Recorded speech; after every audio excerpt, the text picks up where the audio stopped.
आवाज़ भी आई थी मुझे अपने अंदर से, यानी वो नातमाम की लड़की साइमा जो है उसका जो अलमिया है उसको फिर मैंने बड़ी बड़ी अच्छे तरीके से, शानदार तरीके से उसको मैंने बयान किया था। तो यहाँ भी इस नावल में भी साइमा मौजूद है, नमरा की है, वही गलियाँ हैं लाहौर की, वही दरमियान में से बहती हुई नाली और वही रिक्शे और वही जो है वो लोग और वही जालिम किस्म का शहर। तो ये इस नावल में एक की खूबी एक जो मैंने देखी वो ये यानी मैंने इसे पढ़ने लगा।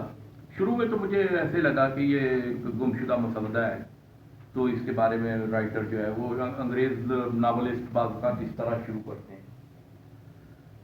लेकिन यूं यूं ये मैं कैरेक्टर्स के बारे में पढ़ता गया, एक से इलियास मुंदरियां वाला, मुश्ताक छोरा, वो रियाज मुदा और वो मिठू एलियन, यानी कमाल कमाल किरदारों की कहकशां।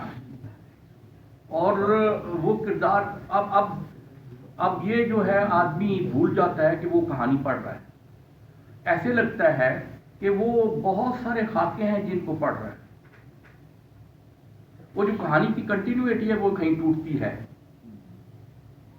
इन खाका निगारी के नतीजे में कहानी की